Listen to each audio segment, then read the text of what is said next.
Salut tout le monde, c'est Jérémy. On se retrouve aujourd'hui pour un nouveau test de smartphone Xiaomi avec le Redmi K40 Pro. Donc c'est un téléphone assez intéressant parce qu'il va avoir un Snapdragon 888, un écran Super AMOLED de 6 pouces 67 et en plus de ça, 3 capteurs photo avec un capteur principal de 64 mégapixels. Alors très souvent avec cette série de téléphones des Redmi K quelque chose, ils viennent pas l'utiliser directement comme ça en France, ils vont en fait utiliser la marque Poco, leur sous-marque finalement, pour pouvoir les renommer, peut-être rajouter quelques petites options en plus comme le launcher ou par exemple un logo Poco au dos du téléphone, et ils vont ensuite le sortir comme ça sur le marché français avec les mêmes caractéristiques.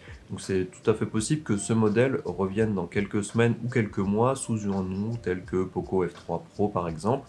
Donc si c'est le cas, je le mettrai dans le titre, je le rajouterai dans le titre et je vous remettrai des informations dans la description, tout simplement parce que ça serait exactement les mêmes téléphones, si ce n'est ces petits changements mineurs. Donc ça serait un peu dommage que je vous refasse une vidéo avec exactement les mêmes caractéristiques. Si vous êtes nouveau sur la chaîne, n'hésitez pas à aller faire un tour sur mes autres vidéos. Si vous aimez les produits Xiaomi ou les produits high-tech de façon générale, ça devrait vous plaire. Donc pensez à vous abonner et on commence tout de suite.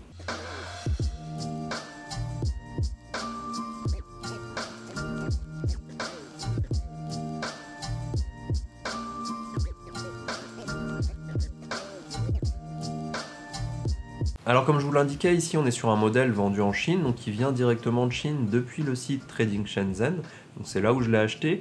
Donc si jamais vous souhaitez le prendre, il faut savoir qu'il y aura donc ce téléphone qui sera en version chinoise ou anglaise, mais on n'aura pas de version française d'installer dessus, parce que c'est la version chinoise et pas globale.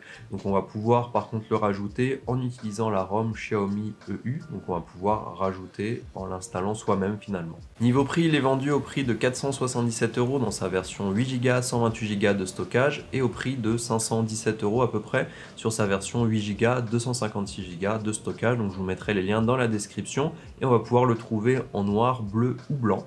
Donc moi j'ai la version bleue comme vous le verrez. Pour les bandes 4G, elles seront toutes présentes pratiquement, il y aura juste la B28B qui sera manquante. Par contre, ce qu'il y a de plus en plus intéressant, c'est que finalement il a aussi toutes les bandes 5G. Donc si vous avez la 5G à côté de chez vous et un abonnement correspondant, finalement les bandes 4G, vous allez de moins en moins les utiliser. Moi j'habite à la campagne, pour autant je capte la 5G chez moi, donc finalement les bandes 4G je les utilise de moins en moins. Donc c'est plutôt bien pour le futur, c'est-à-dire qu'on aura encore moins ce problème-là d'avoir les bonnes bandes 4G, parce que les téléphones venant de Chine n'ont pas forcément les mêmes que nous. Donc ça c'est plutôt pas mal. Et au niveau des DRM, celui-ci a bien les DRM L1, ce qui veut dire qu'on pourra utiliser Netflix correctement, sans problème là-dessus. On va commencer par regarder ce qui se trouve à l'intérieur de la boîte. On a une notice, une coque en plastique souple, un chargeur 33 watts et le téléphone, donc ce qu'on retrouve habituellement sur tous les smartphones Xiaomi.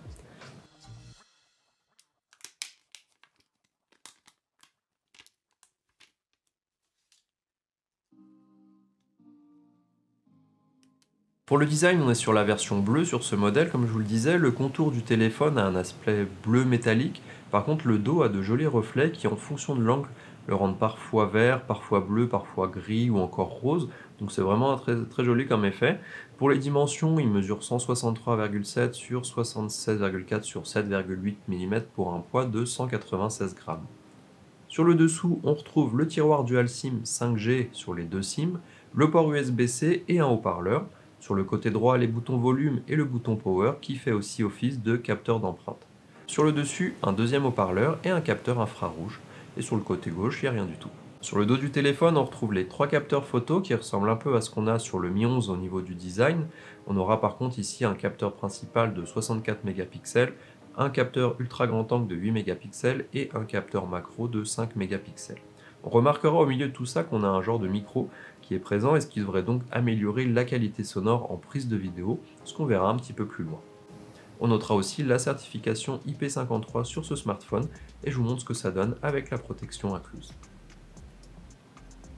Pour l'écran, on a donc un écran plat Super AMOLED de 6 pouces 67, Full HD+, un taux de rafraîchissement de 120 Hz, du HDR10+, 1300 nits, du Corning Gorilla Glass 5 sur l'écran et le dos, et on voit aussi un capteur selfie avec une résolution de 20 mégapixels. On retrouve aussi ce liseré argenté qu'on avait sur le Redmi Note 10 Pro. Alors on va retrouver les options habituelles pour changer les couleurs, le mode Sunlight pour l'extérieur, la possibilité d'utiliser l'écran en 60 ou en 120 Hz, le dark mode, etc. On a aussi quelques fonctions pour améliorer la qualité des images grâce à l'intelligence artificielle, le MEMC, tout ça.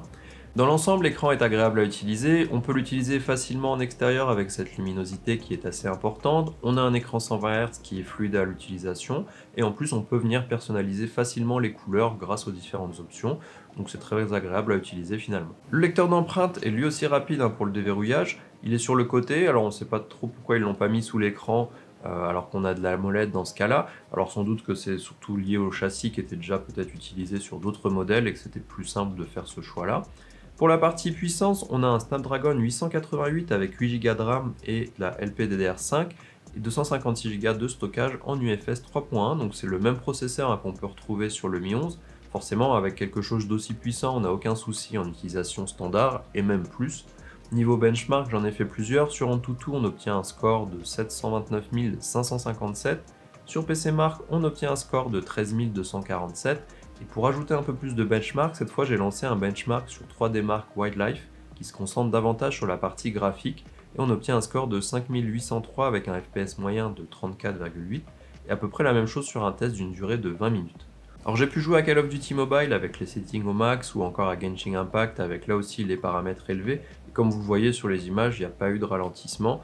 Alors j'ai quand même regardé d'autres tests pour comparer, c'est vrai que sur ce processeur qui a tendance des fois à chauffer au bout d'un moment, il risque de brider du coup les performances. Sur AnTuTu par exemple, on voit que le téléphone est monté de 11 degrés pendant le test, quand par exemple le Redmi Note 10 Pro, avec un processeur moins puissant bien sûr, n'a pris que 4 degrés. Sur Wildlife aussi, sur 20 minutes, le téléphone est passé de 26 à 45 degrés, sans toutefois perdre beaucoup en FPS sur la fin du test. Alors je vais essayer quand même maintenant sur les différents tests de téléphone de vous mettre aussi ce benchmark Wildlife pour qu'on puisse un petit peu comparer les performances graphiques. Parce que c'est vrai que des fois en jeu vidéo, ça peut être au bout d'un moment qu'on se rend compte que le téléphone commence à ralentir après une heure de jeu ou quelque chose comme ça. Ou d'un jeu à l'autre, ça peut fluctuer. Au moins là, ça donne aussi des mesures supplémentaires finalement pour cette partie-là. Pour l'audio, on a donc un son stéréo, je vous fais écouter un exemple juste après. Le son est assez fort si vous voulez l'utiliser dans différentes situations et le stéréo forcément apporte un plus pour pouvoir être un petit peu plus immergé dans ce qu'on est en train de regarder. Donc c'est quand même assez agréable d'avoir ça aussi sur ce smartphone.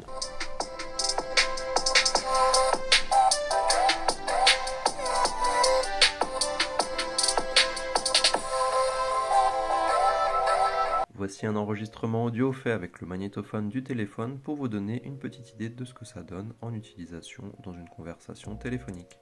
Niveau autonomie, on a une batterie de 4520 mAh et de la recharge rapide de 33 watts grâce au chargeur fourni. Il faut compter environ 45 minutes pour faire la recharge de 10 à 100%. Niveau durée de vie, j'ai utilisé l'application PCMark pour simuler une utilisation entre 100 et 20% et j'ai obtenu un score de 12h16 en gardant l'écran en 120 Hz. On pourra bien entendu passer en 60 Hz si on souhaite plus d'autonomie. Pour la partie photo-vidéo, comme dit plus tôt, on a 3 capteurs audio, un 64 mégapixels, un 8 mégapixels et un 5 mégapixels, et un capteur selfie de 20 mégapixels sur le devant. Alors c'est vrai qu'en voyant ça, bon, avoir 3 capteurs photo, c'est pas forcément un problème, mais c'est vrai que le troisième capteur, qui est le capteur macro, c'est pas quelque chose qu'on va beaucoup utiliser. Et quand on compare avec le Redmi Note 10 Pro, lui finalement, il a les mêmes capteurs pour l'ultra grand angle et la macro, mais il a 2 capteurs en plus, le capteur de profondeur de champ et le capteur 108 mégapixels, qui est lui de meilleure qualité que le 64. Donc c'est vrai que ça c'est un petit peu dommage finalement d'avoir de meilleures parties photos sur un téléphone qui coûte bien moins cher. Alors les photos elles sont pas mal pour autant sur le capteur principal, ça suffit toujours pour faire tout ce qui est photos de vacances, photos souvenirs, etc. Je vous mets des exemples, mais on n'est pas du tout près d'un flagship killer, comme on aime bien appeler ça. Donc effectivement là le prix est contenu, mais on n'aura pas les performances photos qui s'approchent des haut de gamme. Pour la caméra selfie, on va pouvoir filmer jusqu'en Full HD 60 fps et jusqu'en 8K sur le capteur principal. Là aussi, on pourra aussi utiliser la 4K 60 fps.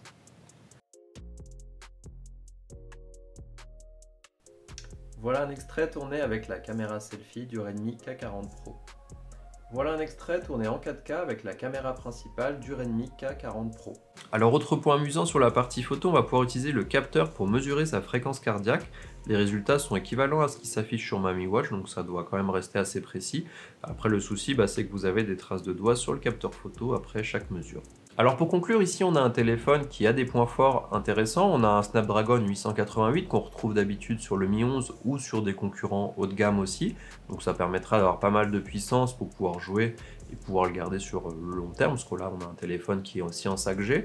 On va aussi avoir un design assez sympa avec ses différents reflets. On a un écran 120 Hz aussi, ce qui est pas mal, toujours pour pouvoir profiter du processeur. Après, on a aussi surtout un prix contenu par rapport au Mi 11, parce qu'ici on est sur un téléphone qui coûte moins de 500 €, alors que le Mi 11 va être autour des 800 €.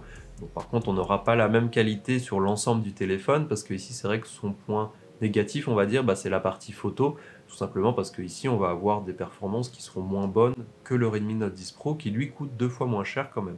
Alors je vous ferai une vidéo comparative pour voir un petit peu les différences vraiment entre le Redmi Note 10 Pro et ce téléphone, pour que vous puissiez aussi choisir entre les deux. Alors j'imagine que vous n'allez pas forcément vous tourner sur celui-là parce que déjà il vient de Chine, mais c'est vrai que si jamais il ressort dans quelques temps sous un modèle Poco, ça pourrait être intéressant de comparer les deux et de voir si la différence de prix est justifiée dans votre utilisation. Voilà, j'espère que la vidéo vous a plu, dites-moi ce que vous pensez de ce téléphone dans les commentaires et on se voit très bientôt.